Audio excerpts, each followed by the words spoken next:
Et avant toute chose, bonjour Sébastien Mortagne. Bonjour à tous. Merci d'être avec nous ce matin donc, pour évoquer de nouveau cette réunion à partir de 18h30 au Croisé-la-Roche, l'hippodrome des Flandres de Marc-en-Barœul.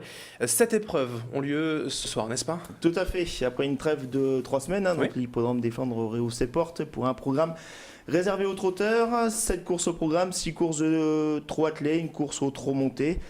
En outre, le Quartet-Plus régional, on pourra s'attarder sur les 3 courses destinées à la génération des 3 ans. Oui, c'est un programme tourné vers l'avenir, je crois, avec des jeunes poulains à découvrir ce soir. Oui, tout à fait, puisque les 3 quarts sur ces épreuves sont inédits, et donc Mhm. ça sera leur premier pas sur l'hippodrome. Donc, un petit rappel, les inédits, chaque cheval doit s'accommoder d'une épreuve de qualification sur une distance de 2000 mètres qu'il va parcourir sur un temps moins que 1,20 et 5 dixièmes au kilomètre. Très bien. Donc jusque fin mars, là, s'ils ont changé encore les chronos. Donc c'est toujours intéressant de voir le chronomètre affiché du poulain qui va courir ce soir. J'en ai retenu quelques-uns. Dans la première épreuve, le 3 Amadeus des Obos, qui était qualifié en 17-9 sur l'hippodrome, sur le centre d'entraînement de Grosbois, et le 1 Agent Spécial, qualifié lui en 18, donc sur la distance de 2000 mètres. Donc ça, c'est dans l'épreuve d'ouverture. Dans la troisième course, Alto du Beauvoisin, le numéro 2 et le numéro 3 Amiral Penem, qui ont été qualifiés l'année dernière, donc en novembre 2012, sur le temps de 18. Donc il y a quand même une différence entre mars et 6 mois.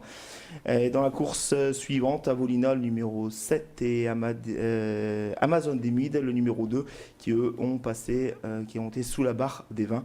Donc c'est tous des chevaux qui sont capables de s'affirmer aujourd'hui, vu leur temps de qualification. Et d'observer comme ça des jeunes poulains, des chevaux qui font leur premier pas en compétition, c'est intéressant pour l'avenir, comme ça, pour prendre déjà des repères pour les prochaines courses. Oui, tout à fait. Bon.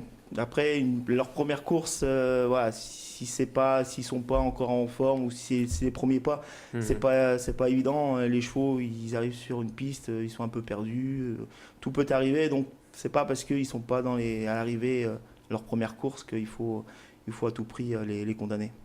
Dans le reste également, on retrouvera dans les autres courses des jockeys vedettes, je crois. Il y a aussi quand même quelques stars régionales qui seront là. Les pointures parisiennes, Franck Nivard qui vient de temps en temps, Joseph Verbeek qui est un fidèle du Croisé-la-Roche, on a Franck Ouvry, on a le régional Pierre-Yves Verba.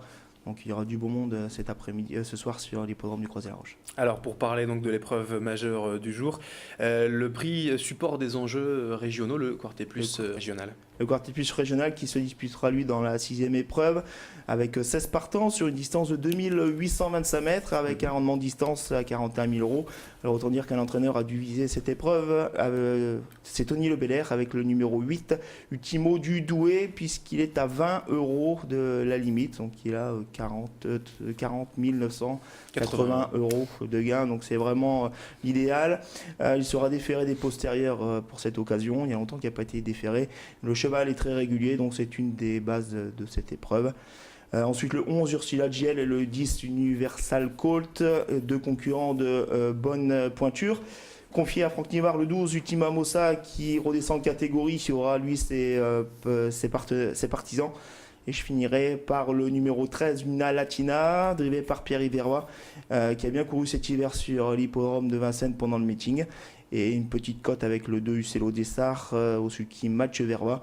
Au premier poteau, sa course de la Capelle n'est pas mauvaise du tout. Donc il faudra faire attention à ce concurrent pour une petite surprise. Alors vous le disiez, 8, 11, 10, 12 et 13 pour les 5 premiers. Pour le Quartet+, donc on va dire les 4, 8, 11, 10 et 12. 8 et 11, les deux premiers, on y croit? Oui, c'est des chevaux qui sont très réguliers, ne sont pas fautifs, des bons entraînements, Tony Lebelair et puis Jean-Luc Dersoir, bien couru pendant le meeting, c'est des chevaux fiables, donc je pense que c'est des bonnes pointures pour le Quartet+.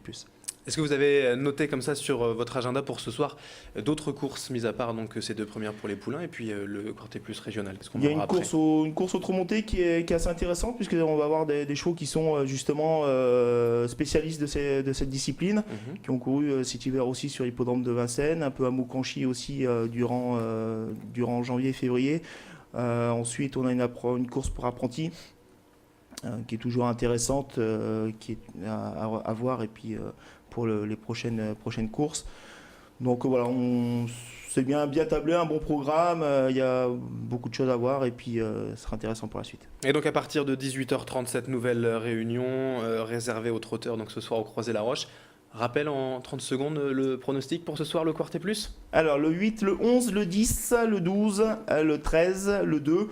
Puis si on met une petite dernière minute, je pense que le 8, Ultimo Dédoué, sera de la partie. Très bien, merci beaucoup Sébastien Voilà, bonne Mortagne. journée. Merci. Et merci à toutes et à tous de nous avoir suivis donc, sur Grand Lille TV en cette matinée pour les pronostics hippiques. Les courses sont à retrouver donc dès 18h30 ce soir à l'hippodrome du Croisé-la-Roche. Restez avec nous dans un instant, l'info continue sur Grand Lille TV, météo et trafic à suivre.